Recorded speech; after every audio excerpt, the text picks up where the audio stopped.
I am so excited to bring on this first guy. You've seen him on the Today Show. You've seen him on Comedy Central, on Logo, on basically all over the place. It's his second time doing the Dudes Show. You guys, please welcome to the stage, Eddie Sarfaty.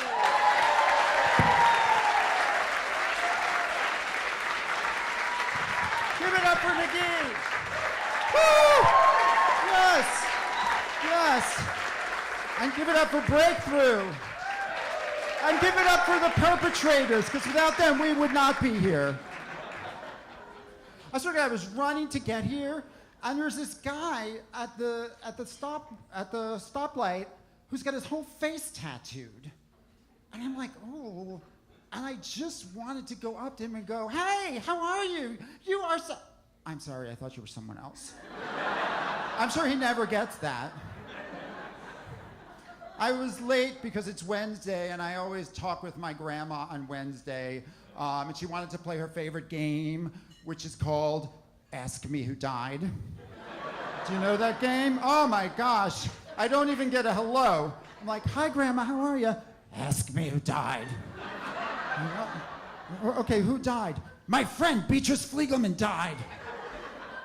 But ask me, where did she die? Like, oh my God, where did she die? She dropped dead buying a blouse at TJ Maxx. I'm like, at least she didn't pay full price for something she's not gonna wear. Okay, can you tell I'm from a Jewish family, right? I'm from a Jewish family, and it was hard because I'm gay. You know, it was hard growing up because I was like, can I blow the milkman? Because that's like meat and dairy at the same time.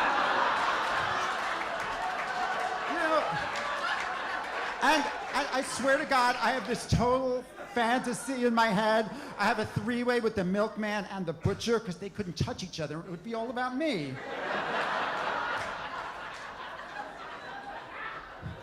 And being Jewish is fine. You know what I don't like about being Jewish? I don't like the holidays. Because the rest of you, Catholics, Methodists, Lutherans, whatever, you have fun holidays, right? You have jingle bells and chocolate bunnies and Santa Claus. The Jewish holidays are so somber and depressing, right? You have like death and atonement and fasting. And the food isn't even any good anyway, because it's all like heavy. You've got like the challah and the cheplek and the hummus. Everything sounds like it's coming up before you've even eaten it.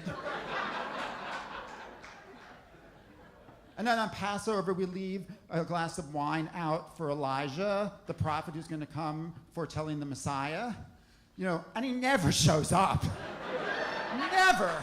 And then I thought, I bet he's in recovery. And the Manischewitz Grape Concord is just way too triggering for him. He's probably at an AA meeting. Hi, I'm Elijah. I have 3,000 years in one day today. Oh. Yeah. The holidays were weird at my house because my mom had to put her cat to sleep. I know. But you had to, you know, sometimes you have to because they got new furniture. And, oh, come on. All right, look, I'm an animal lover. And I will admit that people who don't have animals don't know what it's like to lose a pet. But I have to say, some animal people try to make you think it's like losing a person. And it's sad, but it's not a person. You know, when people die, the psychologists say we go through 7 distinct stages of grief. You've heard that. You know, shock, bargaining, denial, fear, anger, despair, and acceptance. Which I think is bullshit anyway, you know. No, in our family, someone dies, we have 7 stages, but they are so different. You know, someone kicks the bucket at our house, we have compulsive overeating, unbridled spending, assigning blame, divulging secrets, contesting the will, fishing for sympathy, and cleaning out the closets. People have 7 stages, pets just 1. Although goldfish have 2, flushing and replacement, you know. If you want a pet that lives a long time, get a parrot. They live like 90 years. Yeah. My friend Chris has this parrot that's been in his family for decades. And it's the sweetest pet, but it spent the first 20 years of its life in a cage in the corner of his grandparents' bedroom. Yeah, but sometimes you're just sitting there and it squawks out stuff like, pinch them harder, Elaine, pinch them harder.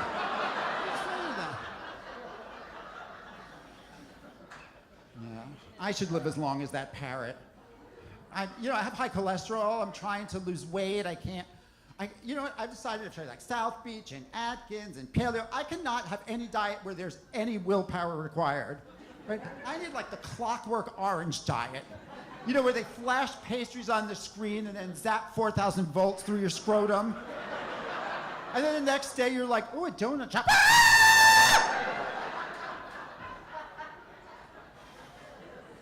My family has heart disease. You know,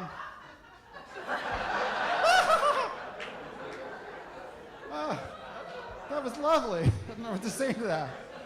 But, you know, be careful, because it's, you know, for women especially, because it's the silent killer for women. I mean, not for my mom. I mean, she was like, you know, my arm's numb, I can't breathe, I smell toast, like so annoying. Because, you know, they say if you smell toast, it means you're going to have a stroke or a heart attack, right? And she's so freaking annoying, sometimes I just put the toaster outside the bathroom when she's showering. She's annoying. She's an annoying person. She calls me up. She goes, I went to the doctor today. He's a lovely man. His grandson has autism. And I said, oh, that's terrible. And she says, well, that's the big thing now. Like it's a style.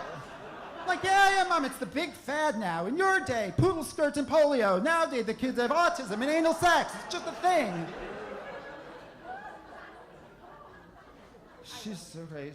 We were the only Jewish family in the neighborhood when I was a kid, and the other kids were very mean to me, and they'd call me a cheap Jew boy, and they'd throw pennies at me. It was awful. But then I'd run to my mother with tears down my face, and she'd be like, well, what are you, a Rockefeller? You can afford to leave money lying on the floor? Get back out there and pick it up. She totally screwed us up, you know. We had such a screwed up family. You know when you play that alphabet game to keep the kids occupied on car rides? You know, we're going on a picnic and I'm going to bring an apple, a baseball, a camera. No, we play. We're going to therapy and we're going to discuss abandonment, bulimia, codependence, death, erectile dysfunction, failure, genocide, hopelessness. Crazy.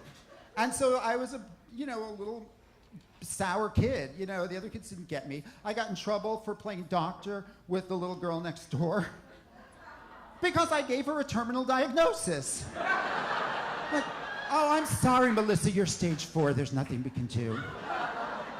Would you like to be an organ donor? I saw Melissa at my high school reunion this past year. She looked terrible. But the thing is, everyone looked terrible. Except for one woman looked fantastic, and she used to be a man. She had a little name tag that said, hi, my name was. No. It's good. Trans people are, you know, getting visibility and getting more social acceptance. I had a trans student in a workshop I was teaching, and the student's name was Eros. And I said, wow, that is an unusual name. And Eros said, oh, I changed it when I was transitioning. And I said, oh. And I know that when I said, oh, Eros thought I was the biggest douchebag in the world. But it was not that. It's just when I said, oh, I realized I did not know which way Eros was transitioning. I didn't know what to do. I'm like, well, good for you, you're halfway there. I told that story and some woman stands up. She goes, you're transphobic. That's transphobic. I'm like, it's not transphobic. It's a joke. That's transphobic. I'm like, it's not transphobic. I'm transgendered. And she goes, you don't look transgendered. I said, well, maybe you have a very narrow view of what women are supposed to look like.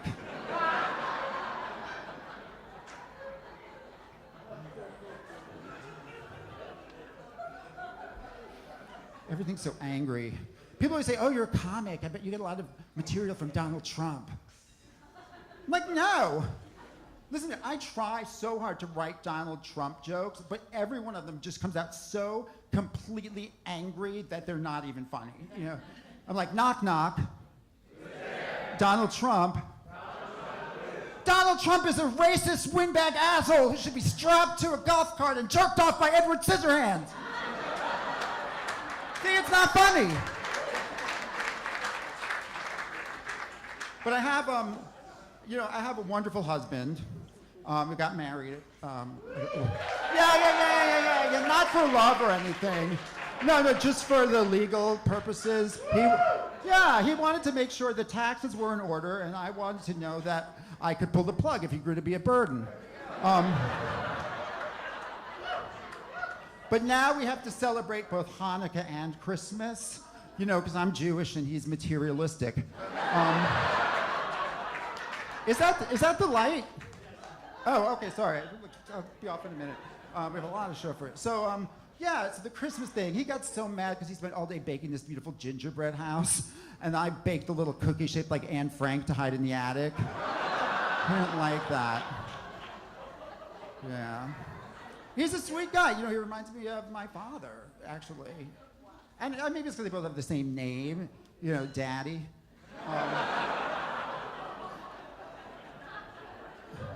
So my father died, a couple of years ago, and that was awful. He was so sick at the end, and he was curled up in a little ball. He couldn't talk. He had his tubes up his nose, but he manages with his last breath to come over to me and go, I love you, but I think your brother should get the house.